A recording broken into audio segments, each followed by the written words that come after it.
আসসালামু আলাইকুম বন্ধুরা। দেখুন ভারতীয় দাদারা বাংলাদেশ সম্পর্কে কি ভাবতেছে, সম্পূর্ণ ভিডিওটি দেখুন, তাহলে বুঝতে পারবেন বিস্তারিত।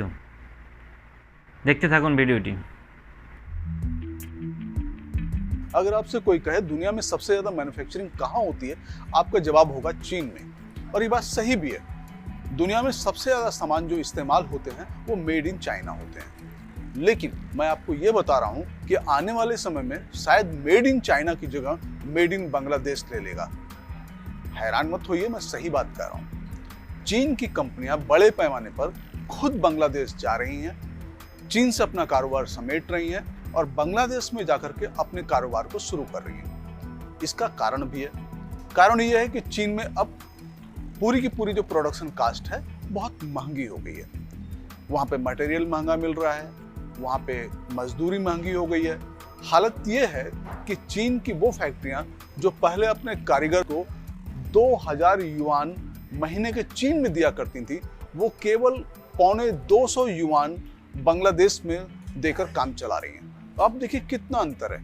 कहाँ वो 2000 युआन एक अपने श्रमिक को महीने भर की सैलरी देती थी, कहाँ बांग्लादेश में वो केवल 250 युआन दे रही हैं। तो हर महीने उनकी 10% की बचत हो रही है। और ये सारी चीजें जब चाइना के जो उद्योगपति हैं उनको समझ में आ रही है, तो बहुत तेजी के साथ वो बांग्लादेश में भाग रहे हैं। हालत ये थी कि मुश्किल से 22 साल पहले चाइनीज कंपनियां बांग्लादेश जाना पसंद भी नहीं करती थी। लेकिन अब बड़े पैमाने पे खबरें आ रही हैं कि हांगकांग में चीनी जो मैन्युफैक्चरर्स हैं, चाइना में जो चाइनीज मैन्युफैक्चरर्स हैं, वो वहां पे अपना काम बंद कर रहे हैं, बांग्लादेश में जाकर के अपना काम शुरू कर रहे हैं। और ये वाकई मतलब अगर एशियन कंट्री के हिसाब से देखें, बांग्लादेश के हिसाब से देखें, तो बांग्लादेश के लिए तो ये बहुत अच्छी खबर है कि बांग्लादेश पहले ही दुनिया भर में गारमेंट मैन्युफैक्चरर के तौर पे अपना डंका बजा चुका है।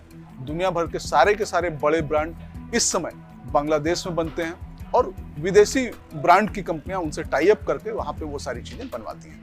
तो अब जो गारमेंट उद्योग बांग्लादेश में फल फूल रहा था और जिस तरह से फल फूल रहा था, वैसी ही स्थिति दूसरे उद्योगों में या दूसरे सामानों के बनने में भी होने वाली है।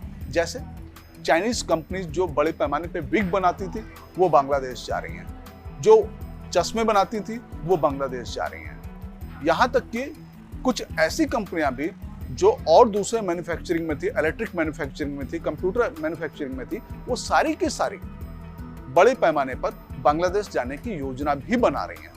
तो कुछ कंपनियां जा रही हैं, कुछ कंपनियां जा चुकी हैं, कुछ कंपनियां जाने की योजना बना रही हैं। तो अगले 10 या 20 साल में बांग्लादेश की तस्वीर बहुत बदली हुई होगी। एशिया ही नहीं, हो सकता है कि विश्व में मेड इन चाइना की जो जगह आज है, वो 1 डेकेड या 2 डेकेड में बांग्लादेश की हो जाए।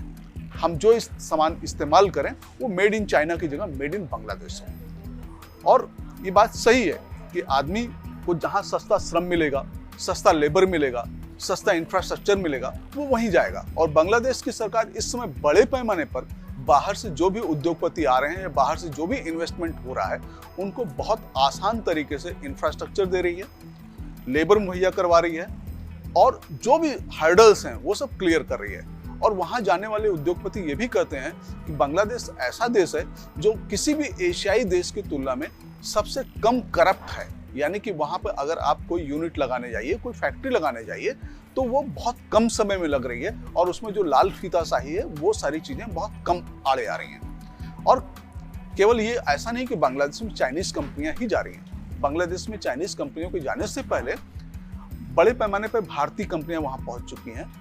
उनके वहां पे बहुत ढेर सारे निवेश हैं और ढेर सारे यूनिट्स हैं। जापानी कंपनियां वहां पर हैं जिनके बहुत ढेर सारे इन्वेस्टमेंट्स हैं। तो कुल मिलाकर के कहने की बात यह है कि आने वाला समय ये होगा जब हम मेड इन चाइना को भूल जाएंगे और हमारे सामने मेड इन बांग्लादेश होगा। और देखते ही देखते ये बात सही है, अगर हम बांग्लादेश की तरफ देखें, 1971 में जब ये देश आज़ाद हुआ था, तो इस देश में बहुत ढेर सारी गरीबी थी। यहाँ पे बिजली नहीं आती थी, यहाँ पे ढंग के हवाई अड्डे नहीं थे। एकमात्र हवाई अड्डा ढाका में था जो ढंग से काम नहीं करता था। वहाँ पे बैगेज के जो लिफ्ट्स हैं वो काम नहीं होती थी, बिजली आती और जाती रहती थी, बहुत कम उड़ानें होती थी। लेकिन आज स्थिति बदल गई है। बांग्लादेश का ढाका एयरपोर्ट बहुत शानदार एयरपोर्ट बन चुका है और दूसरे बांग्लादेश के कई ऐसे शहर हैं जो बाई एयर जुड़ गए हैं। यानी जिन लोगों को पहले सड़क से आने जाने में काफी समय लगता था, वो अब घंटों में एक जगह से दूसरी जगह पहुंच रहे हैं। तो मैन्युफैक्चरिंग के लिए जितनी भी आइडियल कंडीशंस हो सकती हैं, धीमे धीमे बांग्लादेश उन सारी चीजों को प्रोवाइड कर रहा है, और इसीलिए दुनिया भर में वो एकमात्र अकेला ऐसा देश है, और खासकर एशियाई देश है, जहां विदेश से लोग आकर के अपने कारखाने, अपने यूनिट्स बांग्लादेश में लगाना चाहते हैं। तो आज हमारी इसी संबंध को लेकर के एक स्पेशल स्टोरी होगी जो आप डिजिटल प्राइम टाइम में देखेंगे। वो होगा भूल जाइए मेड इन चाइना, अब आएगा मेड इन बांग्लादेश। तो रात 9 बजे हमारी इस स्टोरी को देखिए, अपनी राय जाहिर करिए।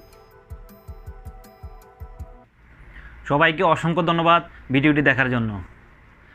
লাইক করবেন, সাবস্ক্রাইব করে সাথে থাকবেন। এই ধরনের বাংলাদেশ সম্পর্কে আরও পজিটিভ নিউজ নিয়মিত আপডেট হতে থাকবে।